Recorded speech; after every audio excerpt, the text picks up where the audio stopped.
بر محمد و اہل بیت محمد بلندر صلوات۔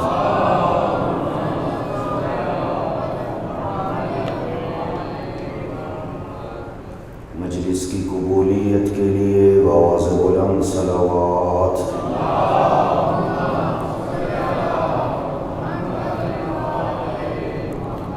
عزاداری سید الشہداء کی حفاظت کے لیے بآواز بلند صلوات۔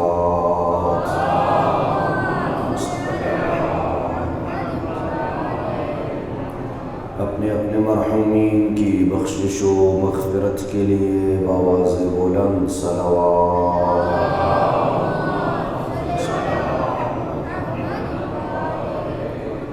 پریشان المومنین کی پریشانیوں کو دور کرنے کے لیے ایک مومن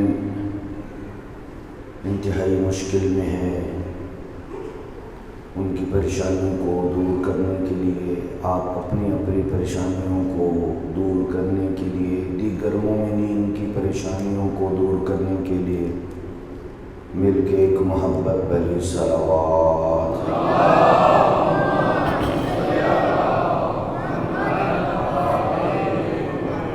اعوذ باللہ من الشیطان اللعین الرجیم، بسم اللہ الرحمن الرحیم، الحمد للہ الصمد الذی لم یلد ولم یولد ولم یکن له کفوا احد، الصلاة والسلام علی سیدنا وحبیبنا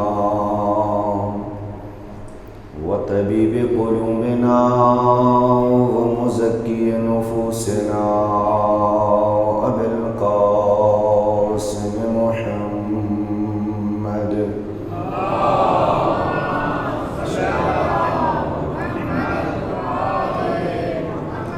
ثم الصلاة والسلام على أهل بيته الطيبين الطاهرين المعصومين الذين ذهب الله عنهم الرجس وطهرهم تطهيرا،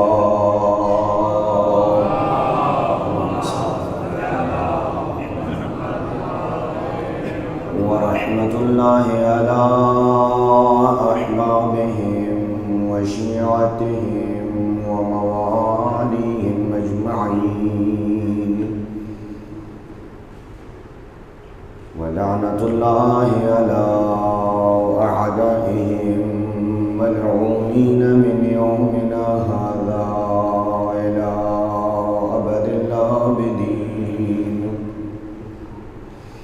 أما بعد، فقد قال رسول الله صلى الله عليه وآله وسلم: ألا من كان يؤمن بالله واليوم الآخر فليكرم جاره. صلوا.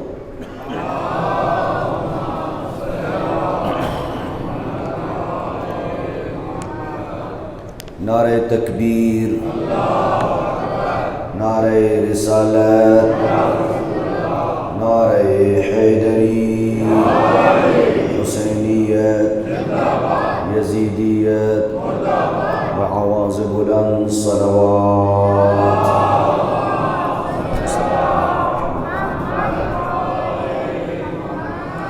دعا ہے کہ رب کائنات ہماری اس عبادت کو اپنی بارگاہ میں شرف قبولیت نصیب فرمائے، حاضرین مجلس کی نیک دلی تمناؤں کو پورا فرمائے، بانیان مجلس کی توفیقات خیر میں اضافہ فرمائے، اس مجلس میں شریک ہونے والے انتظامیہ، میڈیا، ساؤنڈ سسٹم، لنگر و نیاز و تبرکات، صف اعضاء کو بچھانے والے، امام بارگاہ کے انتظامات کرنے والے ہر بندے کے مال اور رزق میں وسعت اور برکت نصیب فرما۔ اس ذکر کو تا ظہور قائم آل محمد آباد اور شاد فرما۔ اپنی اپنی دعاؤں کی قبولیت کے لیے مل کے ایک صلوات بھیج دیں۔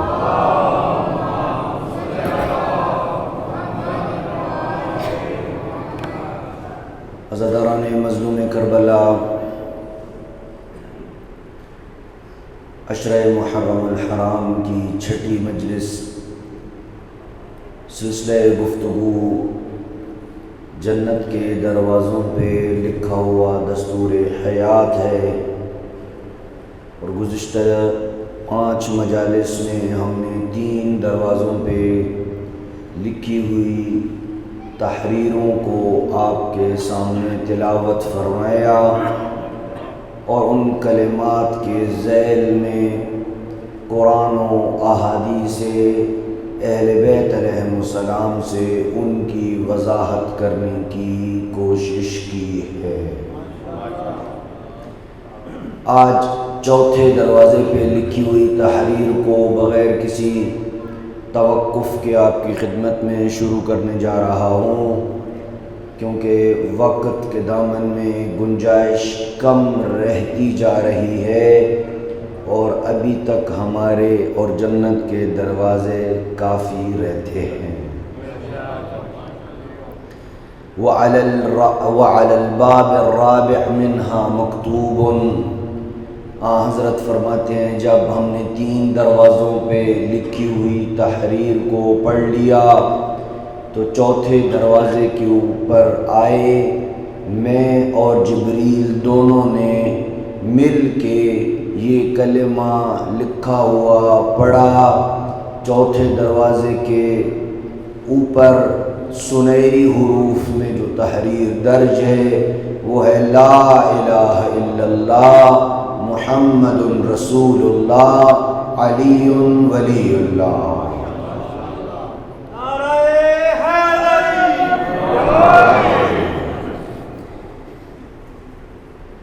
ان 3 کلمات کے نیچے جو 4 سنہری کلمات لکھے ہوئے ہیں ان کو آپ کے سامنے پڑھ دیتا ہوں، کیونکہ بعض اوقات 4 کلمات تشریح نہیں کر سکتا، کم از کم آپ کو پتہ ہونے چاہیے۔ جلدی سے ان 4 کلمات کو پڑھ دیتا ہوں، اور پھر انشاءاللہ جتنا وقت کے دامن میں گنجائش ہوئی ایک ایک کی ہم ساتھ تشریح اور وضاحت کرتے چلیں گے۔ فرمایا من کان یؤمن باللہ، پہلا کلمہ پڑھ رہا ہوں، بیدار ہے نا؟ من کان یؤمن باللہ والیوم الآخر، جو بندہ اللہ اور روز قیامت پہ ایمان رکھتا ہے، جو اللہ کو بھی مانتا ہے اور اس چیز کا بھی اقرار کرتا ہے کہ آخرت کا بھی ایک دن ہے جس میں حساب اور کتاب ہوگا۔ جو بندہ ان 2 باتوں پہ ایمان رکھتا ہے، اور ان 2 باتوں پہ فقط شیعہ ایمان نہیں رکھتے ہیں جی، اور بھی مسلمان ایمان رکھتے ہیں، اس لیے اللہ سبحانہ و تعالی نے اپنی جنت کے اس چوتھے دروازے پہ کہا کہ یہ جو کلمات 4 بیان کر رہے ہیں یہ خاص کسی طبقے کے ساتھ مخصوص نہیں ہے، ہر اس بندے سے مخصوص ہے جو اللہ پہ بھی ایمان رکھتا ہے اور روز جزا پہ بھی ایمان رکھتا ہے۔ فرمایا من کان یؤمن باللہ والیوم الآخر، جو بندہ اللہ پہ بھی ایمان رکھتا ہے، آخرت پہ بھی ایمان رکھتا ہے، فَلْيُكْرِمْ جَارَهُ، وہ اپنے پڑوسی کی عزت اور تکریم کرے۔ پریشان ہو گئے ہیں؟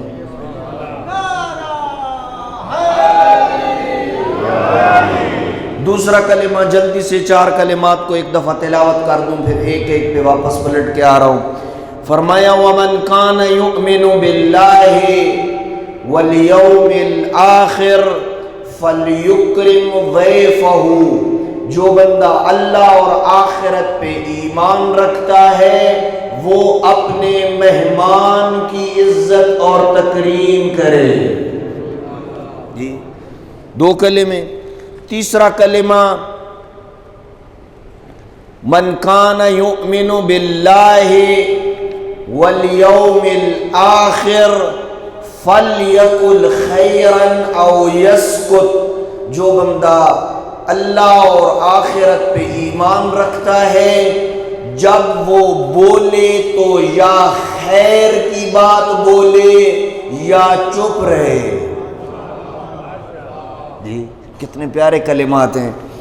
اور آخری کلمہ وَمَنْ كَانَ يُؤْمِنُ بِاللَّهِ وَالْيَوْمِ الْآخِرِ فَلْيَبَرَّ وَالِدَيْهِ، جو بندہ آخرت اور اللہ پہ ایمان رکھتا ہے وہ اپنے والدین کے ساتھ نیک سلوک کرے۔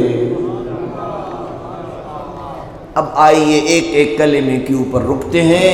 یہ 4 کلمات آپ نے پڑھ لیے، سن لیے، ایک ایک کلمے پہ رک کے تھوڑی تھوڑی کلمات اہل بیت کی نگاہ میں ان کی وضاحت کرتے چلے تاکہ اہل بیت علیہم السلام کے کلام سے، اللہ کے کلام سے ہم اپنے دلوں کو منور کرتے چلے جائیں۔ یہی مجلس ہے جہاں سے یہ اخلاقی قدریں بیان ہونی چاہیے۔ جی پہلا کلمہ، جو بندہ اللہ اور آخرت پہ ایمان رکھتا ہے فَلْيُكْرِمْ جَارَهُ، وہ اپنے پڑوسی کی عزت اور تکریم کرے۔ پڑوسی کی حد کتنی ہے؟ جس کا گھر آپ کے گھر کے ساتھ ملا ہوا فقط وہ پڑوسی ہوتا ہے۔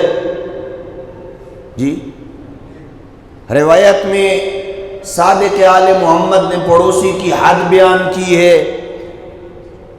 قال قلت له جعلت فداک ما حد الجار، راوی کہتے ہیں میں آپ پہ قربان ہو جاؤں، میرے مولا پڑوسی کی حد بتائیے، کتنے گھروں میں بندہ پڑوسی شمار ہوتا ہے؟ آپ کے گھر سے کتنے گھر دور ہوں تو وہ پڑوسی شمار آپ کے ہوں گے۔ فرمایا 40 دارا من کل جانب، جدھر آپ کا گھر ہے ہر گھر کے چاروں طرف 40 گھر آپ کے پڑوسی ہیں۔ ادھر بھی 40، ادھر بھی 40، ادھر بھی 40 اور پیچھے بھی 40 گھر ہوں تو یہ کیا ہوتا ہے؟ پڑوسی ہوتا ہے۔ یہ فقط دنیا میں بھی پڑوسی ہوں گے یا آخرت میں بھی پڑوسی ہوں گے؟ کیا خیال ہے جی؟ آخرت میں بھی ایسے ہی پڑوسی ہوں گے، لیکن یہ پتہ نہیں ہے کہ آخرت میں جو پڑوسی ہوں گے ان کی حد کتنی ہے۔ یہاں تو دنیا میں 40 ہیں اور وہاں آخرت میں کتنے پڑوسی ہوں گے ان کی حد معلوم نہیں ہے۔ ایک ایسے گھر کا تعارف کروانا چاہتا ہوں جس گھر کے چاروں طرف پڑوسی 4 معصوم ہستیاں ہیں۔ پریشان تو نہیں ہے نا؟ جو پریشان نہیں ہے ذرا صلوات بھیج دیں۔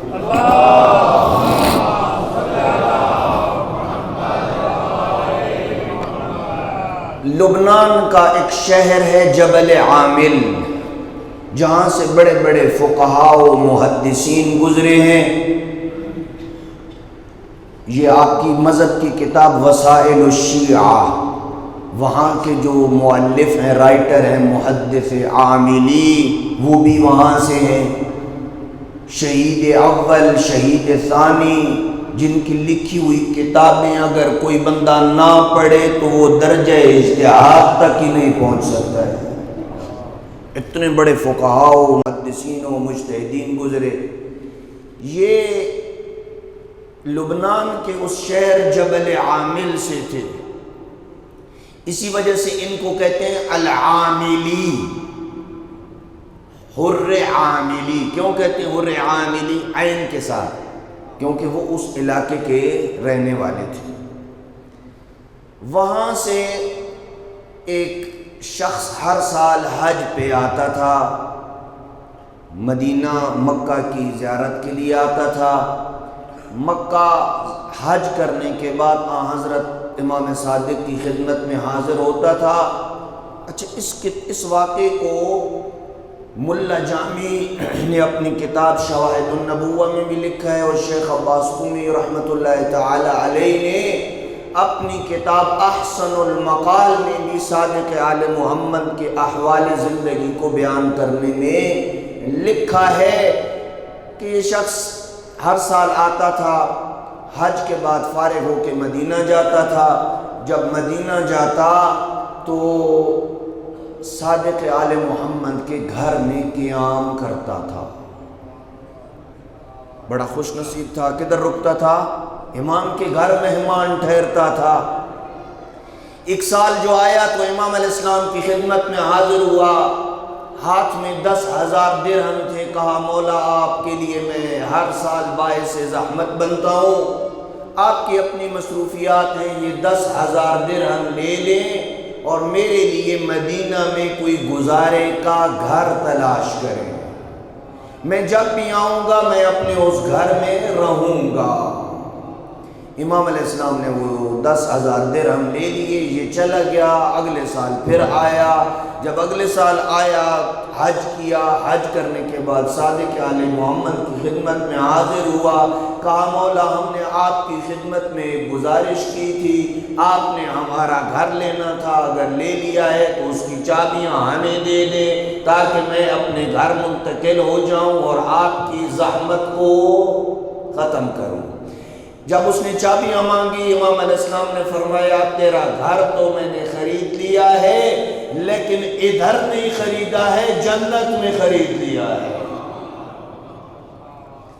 جنت میں تیرا گھر میں نے خرید لیا ہے، پہنچ رہے ہو تھوڑا تھوڑا پڑوسیوں کا تعارف کروا رہا ہوں، جنت میں تیرا گھر میں نے خرید لیا ہے۔ اس یہ سن کے رویا، خوشی کے آنسو تھے۔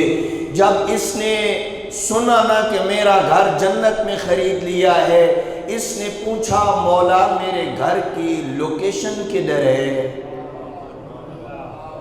جی ابھی آپ کے نام کو کوئی پلاٹ نکلے نا چکوال نیو سٹی میں تو آپ ملک فدا صاحب کو کال کر کے کہیں گے کہ میرے پلاٹ کی لوکیشن کیا ہے؟ کارنر پلاٹ ہے، امام بارگاہ کے آگے ہے، پیچھے ہے، کمرشل پلاٹ کے ساتھ ہے، آگے ہے، پیچھے ہے، کدھر ہے؟ لوکیشن آپ پوچھیں گے۔ یہ بھی بڑا بندہ سیانہ تھا، اس نے لوکیشن پوچھی، مولا میرے گھر کی لوکیشن تو بتا دے۔ امام علیہ السلام نے جو گولڈن لوکیشن بتائی ہے اس کے گھر کی وہ بیان کرنے جا رہا ہوں، پڑوسیوں کا تعارف کروانے جا رہا ہوں۔ امام علیہ السلام نے فرمایا اما حد الاول فبیت رسول اللہ، تیرے گھر کی پہلی دیوار ختمی مرتبت کے گھر کی دیوار کے ساتھ لگتی ہے۔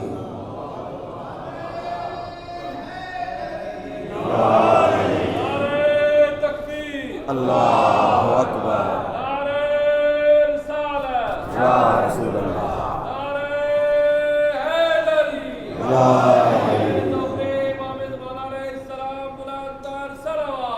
اللہم صلی علی محمد وآل محمد۔ وَأَمَّا حَدُّ الثَّانِي فَبَيْتُ عَلِيِّ ابْنِ أَبِي طالب، تیرے گھر کی دوسری دیوار علی ابن ابی طالب کے گھر کی دیوار کے ساتھ لگتی ہے۔ تیرے گھر کی تیسری دیوار حسن کے گھر کے ساتھ لگتی ہے۔ تیرے گھر کی چوتھی دیوار حسین کے گھر کے ساتھ لگتی ہے۔ بس کہنے دیجئے جنت میں عین محلے بنو ہاشم کے سینٹر میں اس کا گھر خریدا جس کے چاروں پڑوسی معصوم ہیں۔ یہ چاروں پڑوسی معصوم ہے۔ کتنا خوش قسمت ہے کہ جس کا ادھر رسول ہے، ادھر علی ہے، ادھر حسن ہے، ادھر حسین ہے۔ اس نے 100 اور سوال کیا، کہا مولا، پھر رویا۔ امام علیہ السلام خوشی کے آنسو تھے۔ کہا مولا یہ جو آپ نے میرا گھر ایسی جگہ پہ لیا ہے، مجھ غریب بندے کو وہاں کون جانے دے گا؟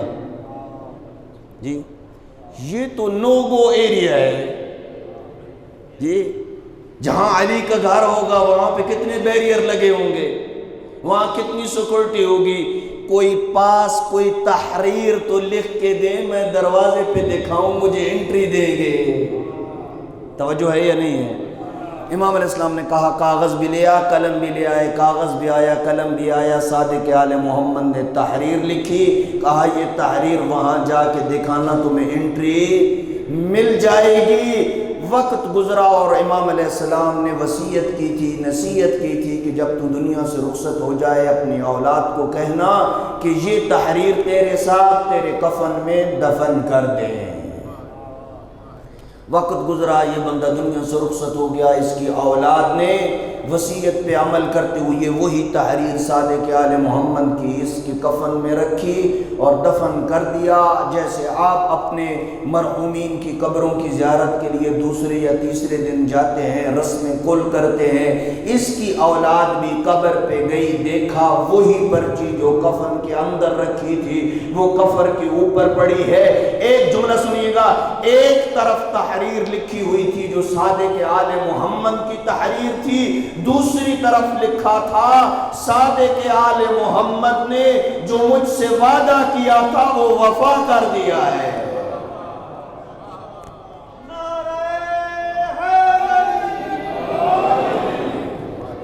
تو بات پڑوسیوں کی چل رہی تھی کہ کتنا خوش نصیب ہے وہ بندہ جس کے پڑوسی امام معصوم ہے. امام جعفر صادق علیہ السلام فرماتے ہیں اچھا ہم یہ سمجھتے ہیں, امام نے عجیب منطق بیان کی ہے, ہم یہ سمجھتے ہیں کہ پڑوسیوں کو اذیت نہ دینا ان کے ساتھ اچھا سلوک ہے. ایسی ہے, پڑوسیوں کو اذیت نہ دینا ان کے ساتھ اچھا سلوک کرنے کے مترادف ہے. امام علیہ السلام نے یہ نہیں کہا.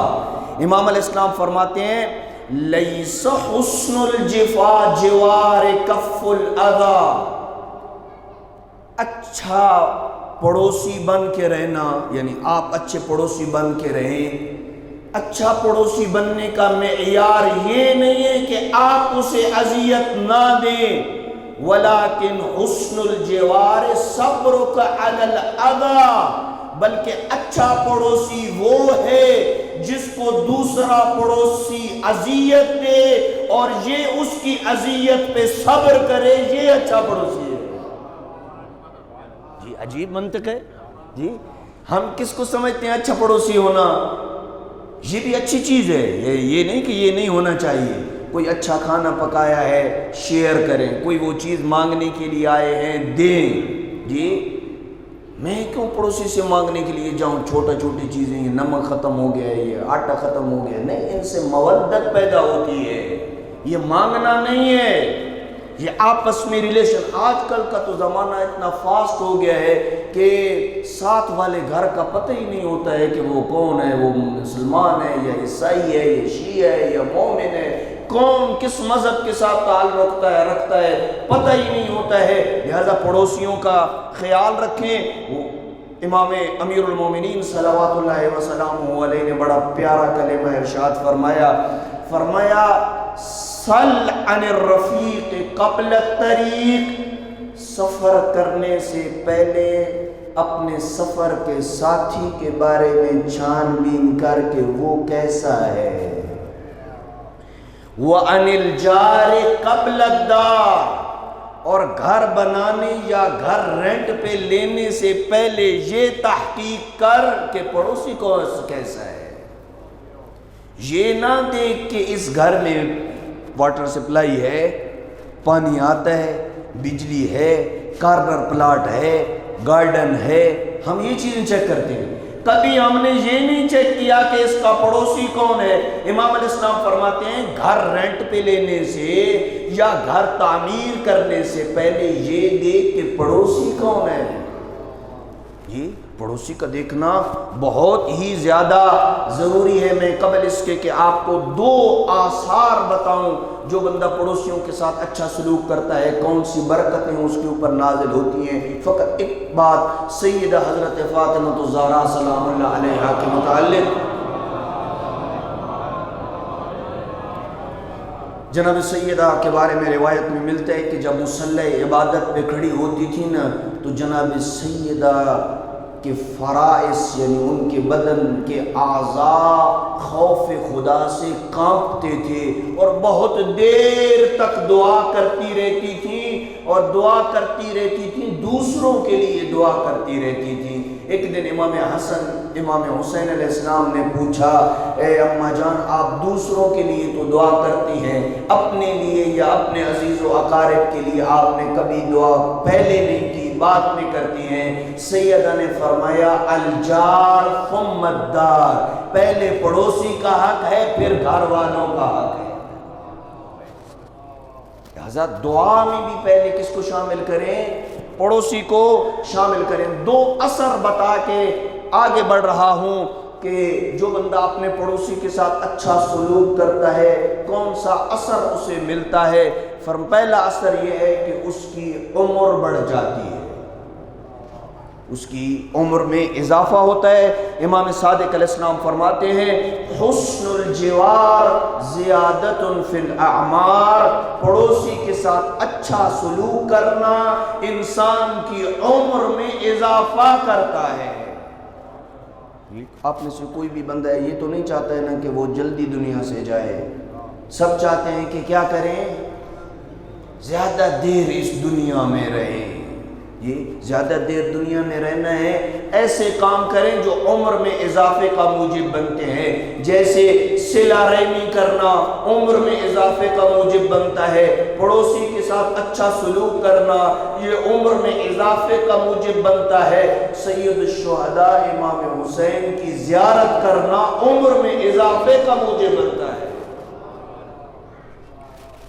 دوسرا سبب جو انسان کے لیے برکت اور خیر کا موجب بنتا ہے پڑوسی کے ساتھ اچھا سلوک کرنا، فرمایا حسن الجوار یزید فی الرزق، اپنے پڑوسی کے ساتھ اچھا سلوک کرنا یہ انسان کے رزق میں اضافے کا باعث بنتا ہے۔ پس رزق میں بھی اضافہ ہوتا ہے، عمر میں بھی اضافہ ہوتا ہے۔ تو اور کیا چاہتا ہے دنیا میں؟ تیرا رزق بھی زیادہ ہو، عمر بھی لمبی ملے، اس سے بڑھ کے اور کون سی نعمت چاہیے؟ لہٰذا یہ پہلا کلمہ ہے جو جنت کے پہلے دروازے کے اوپر لکھا ہوا ہے۔ دوسرا کلمہ تھوڑا تھوڑا بولتے رہیں ساتھ تاکہ پتہ چلے مجلس ہو رہی ہے۔ وَمَنْ كَانَ، اس مجلس کی یہی خصوصیت ہے جی، اس مجلس کی یہی خصوصیت ہے، یہاں پہ آپ کو وہی چیز ملے گی جو روٹین سے ہٹ کے آپ کو نہیں ملتی ہے۔ یہ آپ کی روحانی غذا ہے، ہماری روحانی غذا ہے، ہر بندے کو روحانی غذا کی ضرورت ہے، اس لیے کہ 24 گھنٹے یہ دل بازار میں، عام بازاروں میں، لوگوں میں، ان میں لگا رہتا ہے۔ کچھ وقت نکال کے کلام اہل بیت سے اپنے دلوں کو منور کرے تاکہ اہل بیت کا کلام اور ان کی ولایت کا نور تیرے دل میں جگمگاتا رہے اور کوئی بندہ تجھے گمراہ نہ کر سکے۔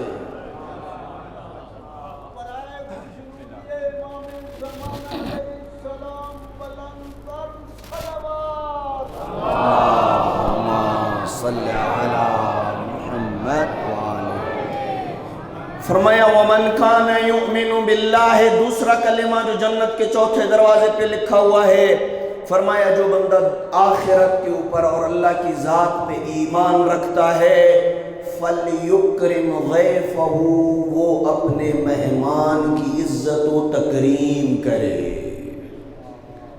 گھر میں مہمان آتا ہے، اپنی استطاعت کے مطابق اس کی عزت و تکریم کرے۔ گھر میں مہمان آنے کی وہ برکتیں ہیں، واقعاً اس کے اوپر پوری ایک مجلس بنتی ہے کہ انسان بیان کرے وہ ساری چیزیں، لیکن وقت کے دامن میں گنجائش کم ہوتی ہے، چند ایک روایات یاد کر سکوں گا۔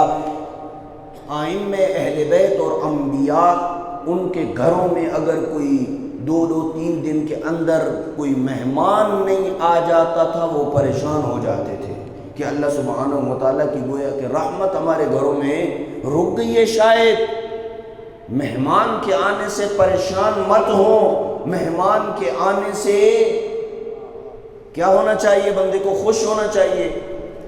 ایک شخص اپنے گھر میں حضرت پیغمبر کے دور میں ایک شخص اپنے گھر میں روز مہمان کو لے کے آتا تھا، یا ہر دوسرے دن مہمان کو لے کے آتا تھا۔ اس کی بیوی تنگ آ گئی، وہ رسول اسلام کے پاس آئی، یا رسول اللہ یہ روزانہ اتنے بندے لے کے آ جاتا ہے میرے گھر میں، کھانا پینا مجھے پکانا پڑتا ہے اور میں بڑی مشکل سے پکاتی ہوں، یہ کیا ہے حل اس کا؟ پیغمبر نے فرمایا کل میں تیرے گھر مہمان آؤں گا اور اس مسئلے کو حل کروں گا، میرے ساتھ تم اصحاب بھی ہوں گے، تم نے کھانا تیار کرنا ہے۔ وہ کہتی ہے میں تو کم کرنے آئی تھی جی۔ دوسرے دن حضرت صلی اللہ علیہ وآلہ وسلم اپنے چند اصحاب کو لے کے اس خاتون کے گھر آئے۔ اس خاتون نے بڑی عزت و احترام سے رسول اسلام کی خدمت میں کھانا پیش کیا، اصحاب کی خدمت میں کھانا پیش کیا، اس کا شوہر بھی موجود تھا۔ جب کھانا کھا کے رسول اکرم نے اپنے اصحاب کو کہا کہ تم چلو میں بیٹھا ہوں، وہ اصحاب چلے تھے، وہ چل رہے تھے، ان کے ساتھ ساتھ دیگر بلائیں اور مصیبتیں، کیڑے مکوڑے، سانپ بچھو، جنات وغیرہ سارے نکل رہے تھے۔ یہ رسول اسلام نے اپنے اعجاز رسالت کے ساتھ، معجزے کے ساتھ اس خاتون کو دیکھا کہ ان چلنے والوں کے پیچھے دیکھو، تیرے گھر سے کیا کیا مصیبتیں نکل رہی ہیں۔ مہمان جب آتا ہے رزق اپنا لے کے آتا ہے اور مہمان میزبان کے گناہ ساتھ لے جاتا ہے۔ میزبان کے گناہ ساتھ لے جاتا ہے۔ بڑی ہی پیاری رسول اکرم صلی اللہ علیہ وآلہ وسلم کی روایت، اس روایت میں رسول اکرم نے فرمایا اذا اراد اللہ بقوم خیرا اہدی لہم ہدیۃ، اللہ جب کسی قوم سے، کسی گھر سے نیکی کا ارادہ کرتا ہے اسے ایک ہدیہ دیتا ہے، ہدیہ دیتا ہے۔ آئی فون دیتا ہے، کپڑے کا جوڑا دیتا ہے، سوٹ دیتا ہے جی، اور کیا دیتا ہے؟ معاشرے میں یہی ہدیہ ہے نا، گاڑی دیتا ہے، پلاٹ دیتا ہے، کیا دیتا ہے اللہ؟ دیکھو اذا اراد اللہ بقوم خیرا، اللہ جب کسی بندے سے نیکی کا ارادہ کرتا ہے، خیر کا ارادہ کرتا ہے، اہدی لہم ہدیۃ، اللہ اسے ایک گفٹ دیتا ہے۔ قالوا وما تلک الہدیہ یا رسول اللہ، اصحاب نے کہا یا رسول اللہ وہ ہدیہ کیا ہے جو اللہ دیتا ہے؟ قال الضیف ینزل برزقہ ویرتحل بذنوب اہل البیت، ہدیہ اور گفٹ یہ ہوتا ہے اللہ اس کے گھر میں مہمان بھیجتا ہے، مہمان اپنا رزق ساتھ لاتا ہے، جب جاتا ہے اہل خانہ کے گناہ ساتھ لے جاتا ہے۔ جی اس سے بڑھ کے ہدیہ کیا چاہیے جی؟ کہ مہمان گھر سے مہمان خانہ میزبانوں کے گناہ لے جاتا ہے۔ رسول اکرم فرماتے ہیں الضیف اذا جاء فنزل بالقوم، جب مہمان آتا ہے اور کسی کے گھر میں رکتا ہے، جاء برزقہ معہ من السماء، وہ آسمان سے اپنا رزق ساتھ لے کے آتا ہے۔ فَإِذَا أَكَلَ غَفَرَ اللَّهُ لَهُمْ بِنُزُولِهِ، جب وہ کھاتا ہے، کھانا اپنا لے کے آ رہا ہے، وہ اپنے گھر میں بھی کھا سکتا ہے یا نہیں کھا سکتا ہے؟ شکریہ ہے اس کا کہ آسمان سے جو کھانا لایا ہے وہ پکایا آپ نے ہے، لیکن اللہ سبحانہ و تعالیٰ نے جو تو نے پکایا ہے اس کے لیے لکھا تھا، یہ تیرے گھر میں فقط اپنا لکھا ہوا کھانا آ رہا ہے۔ جب یہ کھاتا ہے غفر اللہ لہم بنزولہ، اس کے گھر میں آنے کی وجہ سے اللہ اہل خانہ کے سارے گناہ معاف کر دیتا ہے۔ امیر المومنین صلوات اللہ وسلامہ علیہ کے گھر میں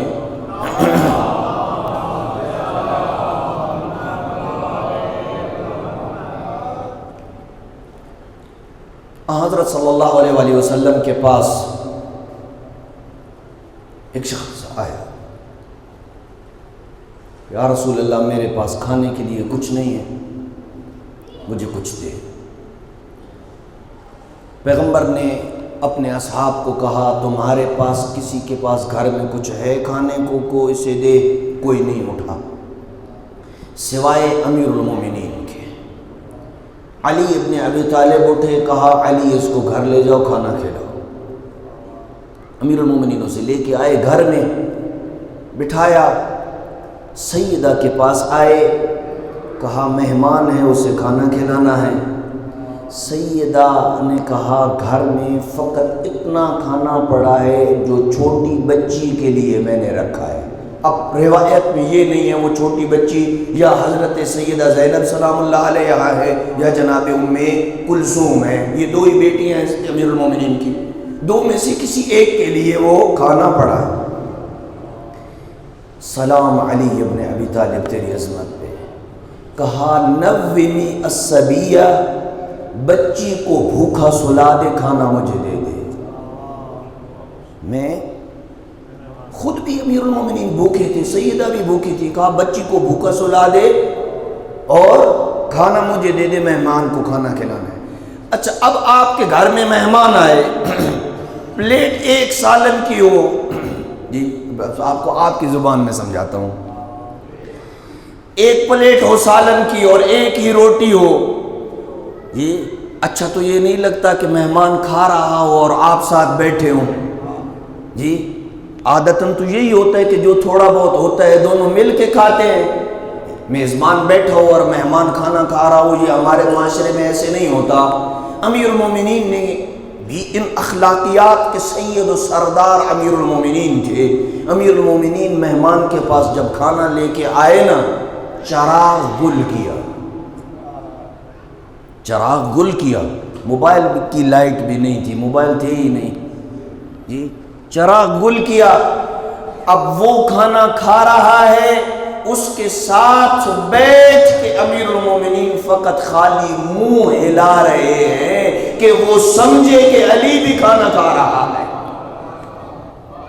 یہ اخلاقیات ہیں جو ہمارے مولا نے ہمیں سکھائی ہیں۔ امیر المومنین نے اسے کھانا کھلایا اور وہ مہمان کھانا کھا کے چلا گیا۔ پھر یہ گھر والے اس بات کے لائق ہوئے کہ جو بچا تھا اپنے لیے وہ دے دیا ہے مہمان کو۔ اب اللہ بھی ایسے نہیں کرتا ہے، جب تو اس کی خاطر دے گا پھر آسمان سے کھانا علی کے گھر میں اترے تو شک مت کرنا۔ اللہ سبحانہ و تعالیٰ نے آسمان سے علی ابن ابی طالب کے گھر میں کھانے کو بھیجا، نازل کیا آسمان سے کھانا کہ تو نے میری خاطر مہمان کو کھلایا ہے، اب تمہیں۔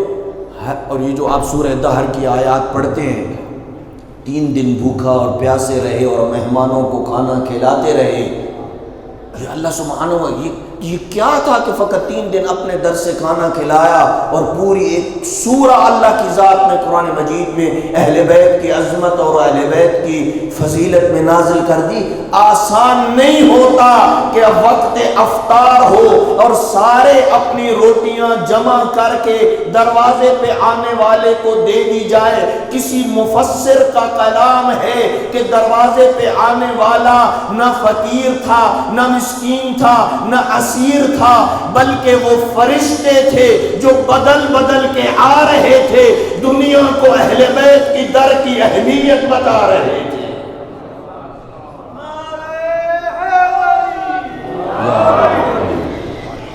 لہذا مہمان کی کیا کرو؟ عزت اور تکریم کرو۔ کل بیت، حضرت صلی اللہ علیہ وآلہ وسلم فرماتے ہیں کل بیت لا يدخل فیہ الضیف لا تدخلہ الملائکہ، جس گھر میں مہمان داخل نہیں ہوتا اس گھر میں فرشتے بھی داخل نہیں ہوتے، فرشتے اس گھر میں نہیں آتے۔ کتنا پیارا جملہ ہے واقعا، میں کہتا ہوں یہ اس قسم کے کلمات ہماری مساجد اور ہماری امام بارگاہوں کے اندر لکھے ہونے چاہیے۔ پیغمبر اکرم فرماتے ہیں الضیف دلیل الجنہ۔ دلیل کس کو کہتے ہیں؟ دلیل، یہ دلیل نہیں ہے، دلیل کا مطلب ہوتا ہے کہ مجھے امیر المومنین کی امامت پہ جو آپ لفظ بولتے ہیں نا دلیل ہے، یہ وہ دلیل یہاں مراد نہیں ہے میں کہوں کہ علی کی خلافت کے اوپر کوئی دلیل دو، یہ وہ دلیل نہیں ہے یہاں پہ. یہاں دلیل حقیقت میں رہنما کے معنی میں ہے، یعنی جو گائیڈ ہوتا ہے. جیسے وہاں ہماری یونیورسٹی جامعہ نسیم النجف بن رہی ہے، کوئی بندہ کہے کہ مجھے نہیں پتا ہے، کوئی گائیڈ بھیجے میرے ساتھ جو مجھے اس رستے کی رہنمائی کرے. فرمایا الضیف دلیل الجنہ، مہمان جنت کی طرف رہنمائی کرنے والا ہے، جنت کا رستہ دکھانے والا ہے. مہمان کی عزت اور احترام کر. آخری روایت ختم کرتا ہوں. امیر المومنین علیہ السلام فرماتے ہیں ما من مؤمن يحب الضيف الا ويقوم من قبره ووجهه كالقمر ليلة البدر. کوئی بھی مؤمن جو مہمان گھر میں آنے کو پسند کرے گا اللہ اسے یہ اجر دے گا کہ اپنی قبر سے جب اٹھایا جائے گا اس کا چہرہ ایسے چمک رہا ہوگا جیسے چودھویں کا چاند چمکتا ہے. اللہ اکبر. فینظر اہل الجمع، جب یہ چہرہ چودھویں کی چاند کی طرف چمک رہا ہوگا اہل معاشر سارا اس کی طرف دیکھے گا. ما ھذا الا نبی مرسل، سارا اہل محشر پکار کے کہے گا لگتا ہے یہ کوئی نبی مرسل ہے جس کا چہرہ چودھویں کے چاند کی طرح چمک رہے گا. ایک فرشتہ کہے گا یہ نبی بھی نہیں ہے، امام بھی نہیں ہے، معصوم بھی نہیں ہے، رسول بھی نہیں ہے. ھذا مؤمن یحب الضیف ویکرم الضیف، یہ وہ بندہ ہے جو دنیا میں مہمان کی عزت کرتا تھا، پسند کرتا تھا کہ میرے گھر میں مہمان آئے. وَلَا سَبِيلَ لَهُ إِلَّا أَن يَدْخُلَ الْجَنَّةَ، کوئی چارہ ہی نہیں ہے کہ یہ جنت کے علاوہ کسی اور جگہ چلا جائے. یہ مہمان کی عزت کیا کرے. تیسرا کلمہ، وقت کم رہ گیا ہے. من کان یؤمن باللہ والیوم الآخر، جو بندہ اللہ کی ذات پہ بھی ایمان رکھتا ہے، آخرت پہ بھی ایمان رکھتا ہے، فلیقل خیرا او یسکت، اگر وہ بولتا ہے تو یا خیر بولے، نیکی کی بات بولے، یا چپ چنگا. ایسی ہے، یا بولنا ہے تو کیا کرے؟ خیر بولے، یا پھر کیا کرے؟ چپ رہے. اس کے اوپر میں پہلے قلت الکلام میں کل گفتگو کر چکا ہوں، زیادہ اس میں آپ کا وقت نہیں لیتا. چوتھا کلمہ جو بڑی اہمیت کا حامل ہے اور اسی پہ مجلس ختم ہو رہی ہے، من کان یؤمن باللہ والیوم الآخر. اپنے بچوں کے لیے، اپنے جوانوں کے لیے، اپنی بچیوں کے لیے آج کل کے سخت ترین ماحول اور معاشرے میں والدین کا احترام ناپید ہوتا جا رہا ہے. بچے والدین کے احترام میں کمی لے کے آ رہے ہیں. فرمایا جو بندہ آخرت پہ اور اللہ کی ذات پہ ایمان رکھتا ہے فَلْيَبَرَّ وَالِدَيْهِ، وہ اپنے ماں باپ کے ساتھ نیکی کرے. جی پریشان ہو گئے، اپنے والدین کے ساتھ کیا کرے؟ قرآن مجید کی 3 آیات ایسی پڑھ رہا ہوں جس میں اللہ نے اپنی عبادت، اپنی توحید اور اپنا شکر ادا کرنے کے بعد جن زوات کا فوراً ذکر کیا ہے وہ والدین ہیں. اپنی توحید کے فوراً بعد پہلی آیت وَقَضَىٰ رَبُّكَ أَلَّا تعبدوا الا اياه وبالوالدين احسانا. تیرے رب کا یہ اٹل فیصلہ ہے، کس چیز کا؟ اللہ تعبدوا الا اياه، اللہ کے علاوہ کسی اور کی عبادت نہ کرو. وبالوالدين احسانا، اور والدین کے ساتھ نیک سلوک کرو. میں بتاتا ہوں والدین کے ساتھ نیک سلوک کیا ہے. دوسری آیت میں فرمایا وَإِذْ أَخَذْنَا مِيثَاقَ بَنِي إِسْرَائِيلَ لا تعبدون الا اللہ وبالوالدین احسانا. یاد کرو اس وقت کو جب اللہ نے بنی اسرائیل سے یہ عہد و پیمان لیا تھا کہ تم اللہ کے علاوہ کسی اور کی عبادت نہیں کرو گے. وبالوالدین احسانا، اور والدین کا کے ساتھ نیک سلوک کرو گے۔ تیسری آیت انشکر لی، توجہ کیجیے گا اس آیت پہ، انشکر لی، اے میرے حبیب میرا شکر ادا کر، وَلِوَالِدَيْكَ، اور اپنے والدین کا شکر ادا کر۔ یعنی اپنے شکر کے بعد اگر کسی کے شکر کا کہا ہے تو کیا والدین کے شکر کا، والدین کے ساتھ احسان کیا ہے؟ امام ابھی وہ عربی کی روایت میں لے کے نہیں آیا کہ آپ کو عادتاً عربی کا متن سناتا ہوں۔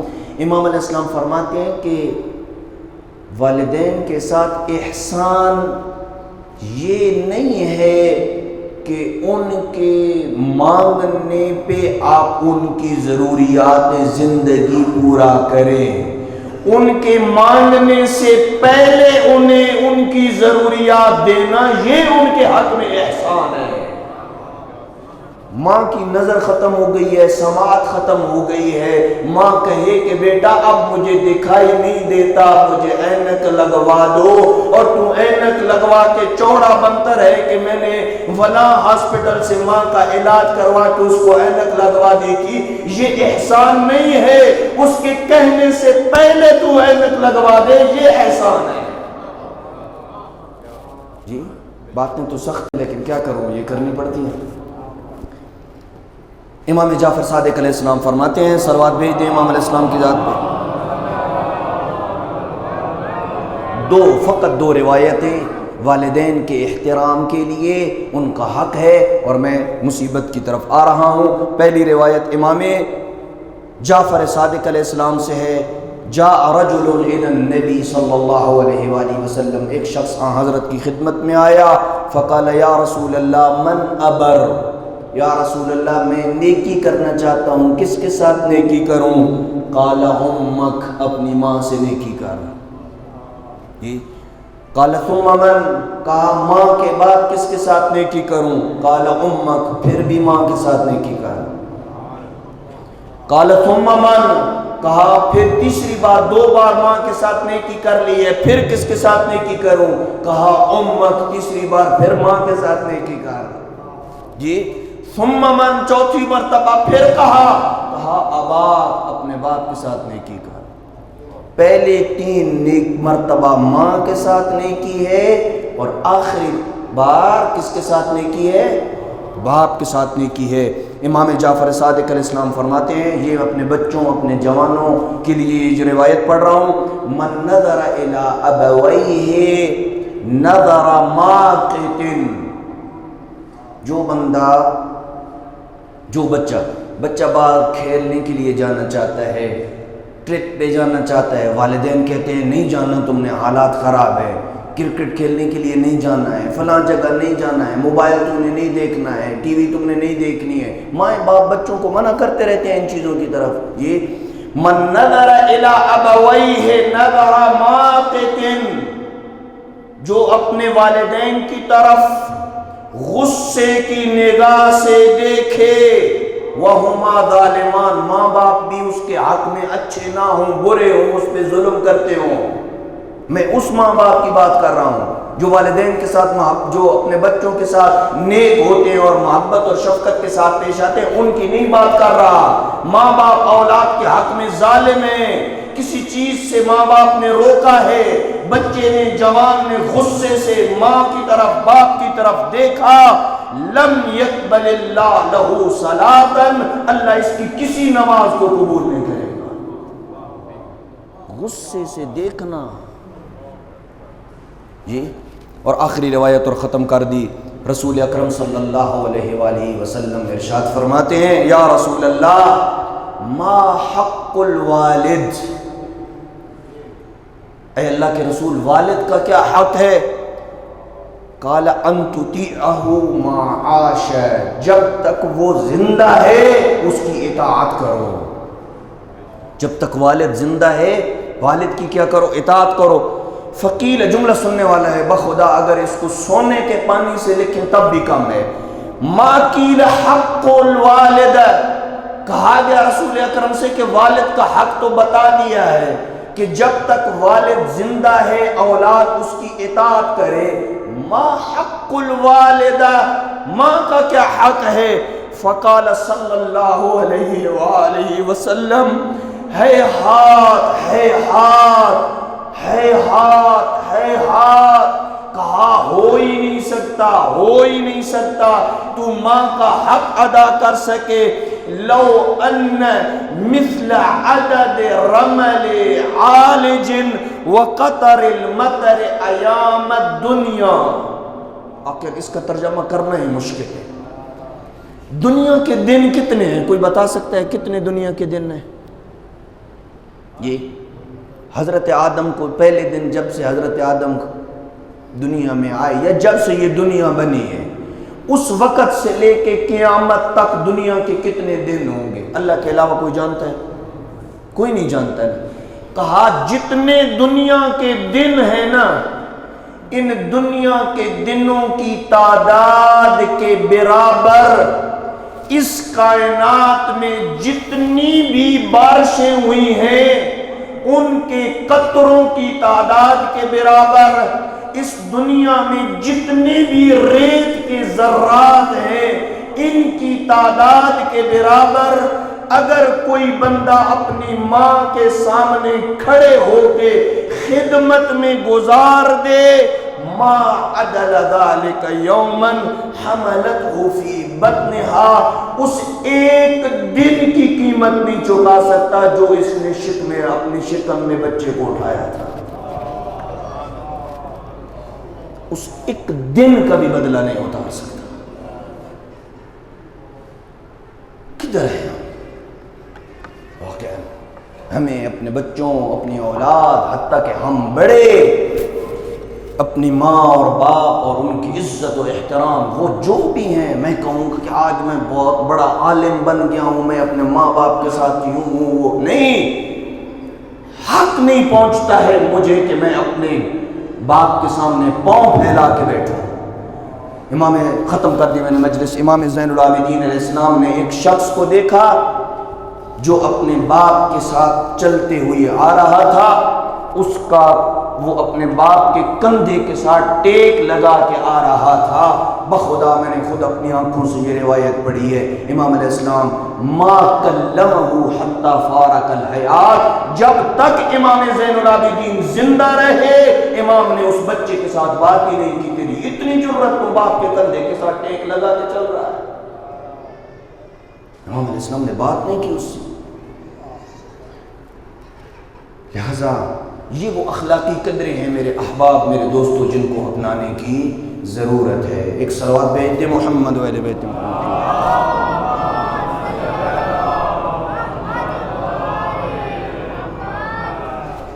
بارے دیگر صلوات.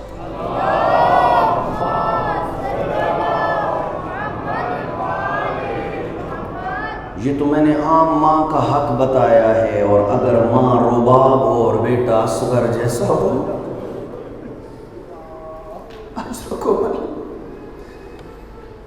حضرت اصغر باب الحوائج ہیں. حضرت اصغر کے ساتھ توسل کرنے سے دعائیں قبول ہوتی ہیں. وحدہ لا شریک کی عزت کی قسم، علماء پڑھتے ہیں اولاد انسان کو دو حالتوں میں بڑی پیاری ہوتی ہے. ایک جب بچہ بالکل چھوٹا ہوتا ہے اپنے ماں باپ کو بڑا پیارا لگتا ہے، باپ سفر سے واپس آتا ہے پہلے اپنے چھوٹے بچے کے بارے میں پوچھتا ہے، ٹیلی فون بھی کرتا ہے، بڑوں کے بارے میں شاید بعد میں پوچھے، چھوٹے کے بارے میں پہلے پوچھتا ہے. اور دوسرا جب عین جوانی کے عالم میں قدم رکھ رہا ہوتا ہے بڑا پیارا لگتا ہے.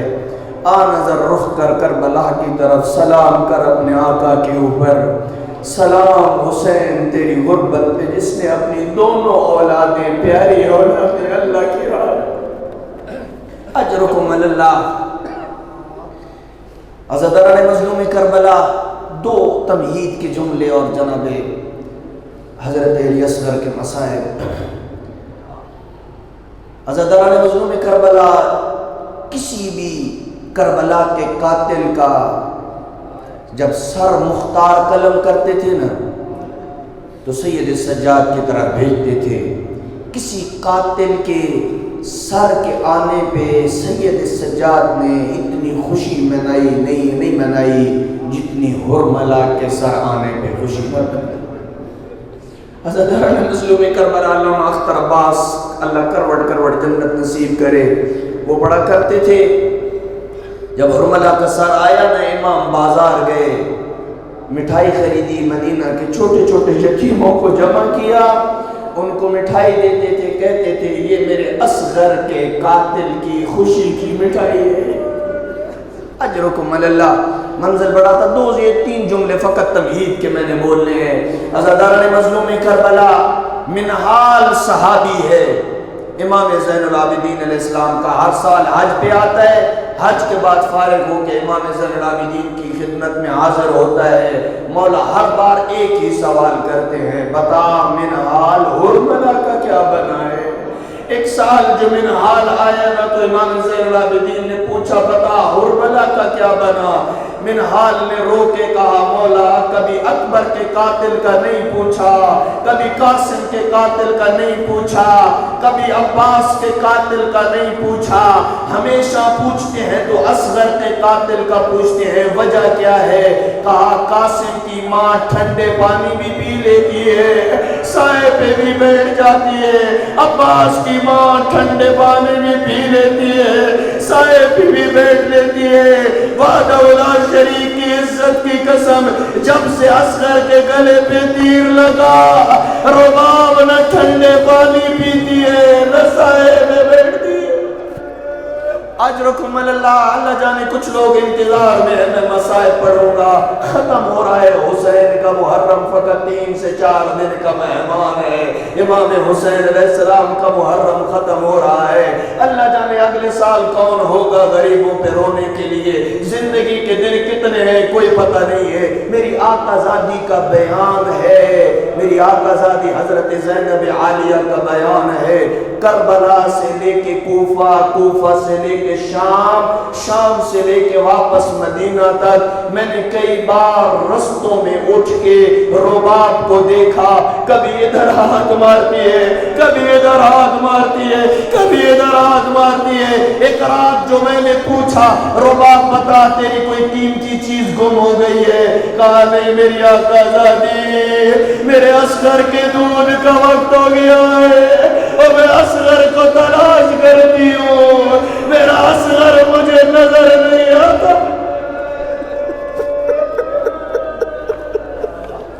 میرا اصغر مجھے نظر نہیں آتا۔ اجرکم اللہ، سیدہ تمہیں کسی اور غم میں نہ رلاؤ، عزادارو آ گیا وہ وقت جب حسین نے حل من ناصر ینصرنا کی صدا بلند کی، اصغر گہوارے میں تڑپا، ماتم بپا ہوا، حسین دوڑ کے میدان کربلا سے خیمے میں آئے، شاید کسی بچے کا انتقال ہو گیا ہے۔ عزادارو کیا ہوا؟ بیویوں سے پوچھا، کہا جب سے آپ نے حل من ناصر کی صدا بلند کی ہے اصغر گہوارے میں تڑپ رہا ہے۔ اصغر کو لیا، سینے سے لگایا، میدان کربلا کی طرف آئے، اصغر کو ہاتھوں پہ اٹھا کے قوم اشقیاء کے سامنے آئے، ایک جملہ کہا، اس جملے کا اردو میں ترجمہ کرنا مشکل ہے، میں اشارہ کروں گا، اللہ جانے تو سمجھ جائے تیری آنکھ کی عبادت ہو جائے گی۔ امام علیہ السلام نے ہاتھوں میں اٹھایا نا، کہا افلا ترون کیف یتلظى عطشا، دیکھتے نہیں ہو اصغر کس طرح شدت پیاس سے بلک رہا ہے۔ عطشا کا جملہ کا ہے کیف یتلظى عطشا، تلذی مچھلی کی اس حالت کو کہا جاتا ہے جب مچھلی کو پانی سے باہر نکالا جاتا ہے نا، مچھلی تو پانی میں ہی زندہ رہتی ہے، جب پانی سے باہر آتی ہے نا مچھلی کبھی ادھر گر جاتی ہے کبھی ادھر گر جاتی ہے، جب یہ سکت بھی ختم ہو جاتی ہے نا کبھی دائیں کروٹ بدلتی ہے کبھی بائیں کروٹ بدلتی ہے، جب یہ سکت بھی ختم ہو جاتی ہے نا کبھی منہ کھولتی ہے پھر بند کرتی ہے پھر بند کرتی ہے پھر کھولتی ہے۔ عزادارو 7 محرم آئی اصغر کی پہلی حالت بنی، 9 محرم آئی اصغر کی دوسری حالت بنی، 10 محرم آئی اصغر شدت پیاس سے کبھی منہ کھولتے ہیں کبھی منہ بند کرتے ہیں۔ میں کہوں گا اللہ جانے جب بابا کے ہاتھوں پہ تھا ننھا علی اصغر، پیاس کا اتنا غلبہ تھا جب منہ کھولتا تھا پھر بند نہیں کر سکتا تھا، وہ جب بند کرتے تھے پھر کھول نہ سکتے تھے۔ اجرکم اللہ، اجرکم اللہ، سن سیدات میں غم شبیر کے علاوہ کوئی اور غم نہ دے۔ عزاداران مظلوم کربلا اصغر کی اس حالت کو دیکھنا تھا۔ قوم اشقیاء میں کھلبلی مچی۔ عمر ابن سعد ملعون نے حکم دیا حرملہ کو اقطع کلام الحسین، حسین کے کمسن کو ایسا پانی پھیلا پھر قیامت تک کوئی بچہ پانی نہ مانگے۔ اس کمینے نے اپنے ترکش سے وہ تیر نکالا جو جنگوں میں گھوڑے گرانے مقصود ہونا، جنگوں میں گھوڑوں کو وہ تیر مارا جاتا ہے۔ عزادارو اس نے تیر کمان میں جوڑا، شاید روایت میں نہیں ہے لیکن میرا دل کہتا ہے رباب کو اگر یہ منظر بتایا جاتا نا یقیناً حضرت رباب کہتی کمینے اپنے تیر کے وزن کو بھی دیکھ، اور میرے اصغر کے وزن کو بھی دیکھ۔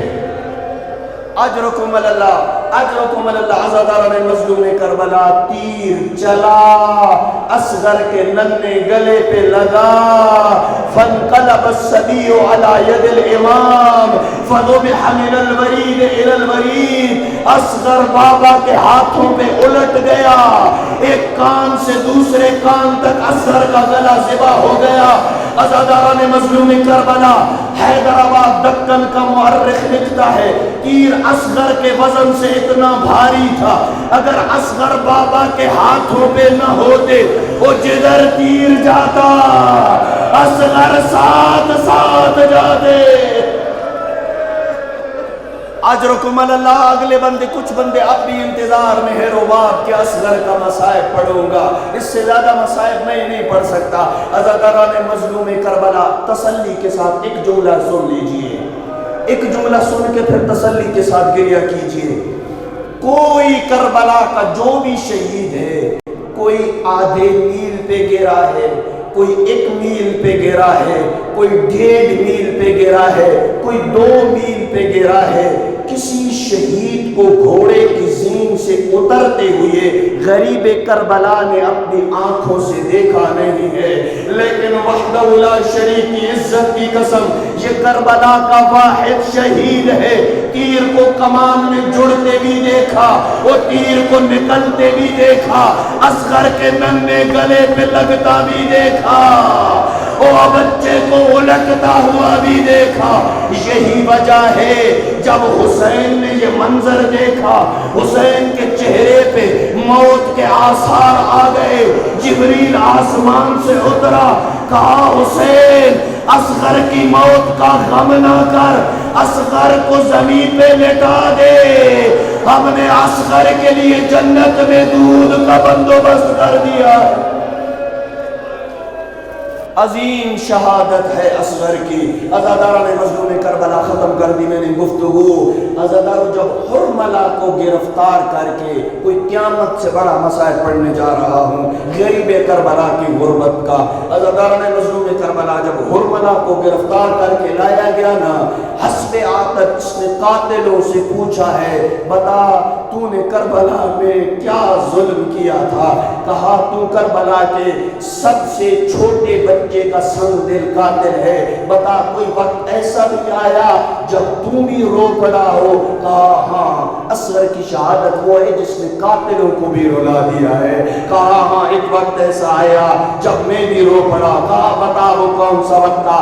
کہا میں نے تیر کمان میں جوڑا، میری آنکھوں میں آنسو نہ آئے، میں نے تیر چلایا، میری آنکھوں میں آنسو نہ آئے، تیر اصغر کے ننھے گلے پہ لگا، میری آنکھوں میں آنسو نہ آئے، اصغر بابا کے ہاتھوں پہ الٹا، میری آنکھوں میں آنسو نہ آئے، لیکن وحدہ لا شریک کی عزت کی قسم جب میں ذبح شدہ اصغر کو لے کے خیموں کی طرف جا رہا تھا نا، میرے دل میں خیال آیا رباب دیکھ کے مر جائے گی، میں 7 قدم پیچھے پڑ پلٹا، پھر خیال آیا اگر خالی چلا گیا ادھر اصغر کو دفنا دیا، سکینہ پوچھے گی میرا اصغر کدھر ہے، کیا جواب دوں گا؟ پھر اسی حالت میں 7 قدم آگے گئے، 7 قدم پیچھے آئے، اور 10 محرم کو یہ عمل کرتے ہو، ہاتھوں پہ اصغر کو اٹھا کے رضن بقضائہ وتسلیما لامرہ، حسین تیری رضا پہ راضی ہے،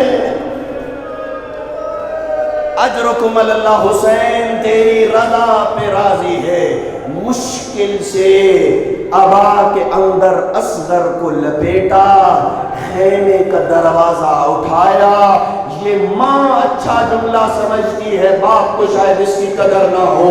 ماں نے جب پوچھا نا میرا اصغر پانی پی آیا، زبان سے تو کچھ نہ بولے، عبا کا دامن ہٹا، ذبح شدہ اصغر دیکھا، ہائے رباب تیری اپنی قسمت،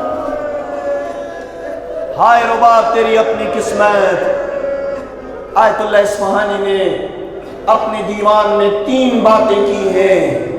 اصغر نے جناب رباب نے لاشا وارث سے لیا اور اپنے اصغر سے 3 باتیں کر کے لاشا وارث کے حوالے کر دیا۔ ختم ہو گئی میری مجلس، یہی 3 باتیں اور مجلس ختم ہو گئی۔ لاشا وارث سے لیا، اصغر ہے رباب کے ہاتھوں پہ۔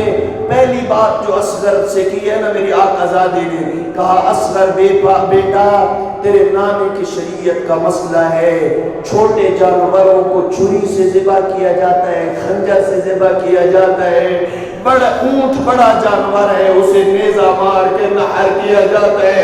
اصغر بیٹا تیری ماں کی سمجھ سے یہ بات بالا تر ہے، امثلک ینحر، کیا تجھ جیسے پھولوں کو نیزے مار کے نحر کیا جاتا ہے؟ اجرکم اللہ سے تعالیٰ نے مظلوم کربلا۔ دوسرا جملہ ہر ماں کے دل کی یہ تمنا و تڑپ ہے۔ دوسرا بین جو میری آقا زادی نے کیا نا، کہا اصغر بیٹا تیرے نانے کا قرآن کہتا ہے والوالدات یرضعن اولادہن حولین کاملین۔ اصغر بیٹا تیرے نانے کا قرآن کہہ رہا ہے مائیں بچوں کو 2 سال دودھ پلائے، اصغر 2 سال تو کجا، وہ میں 6 مہینے بھی نہ پلا سکی۔ اجرکم اللہ کوئی آخری جملہ قیامت کا جملہ ہے، آزاداران مظلوم کربلا۔ جو بندہ اب تک نہیں رویا نا میں اس کے لیے جملہ ہدیہ کرنا لگا ہوں۔ آیت اللہ اصفہانی کہتے ہیں بی بی نے اپنے اصغر کو کہا، اصغر بیٹا زمانے کا دستور ہے جب بچوں کو دودھ چھڑایا جاتا ہے انہیں میٹھی میٹھی چیزیں لا کے دی جاتی ہے، انہیں کھلوں میں لائے جاتے ہیں، طرح طرح سے بہلایا جاتا ہے۔ اصغر تیرے دودھ چھڑانے کی رسم بڑی عجیب ہے، ایک سے شعبہ تیر آیا تیرے گلے کو ذبح کرتا ہوا چلا گیا۔ انا للہ و انا الیہ راجعون وسيعلم الذين ظلموا أي منقلب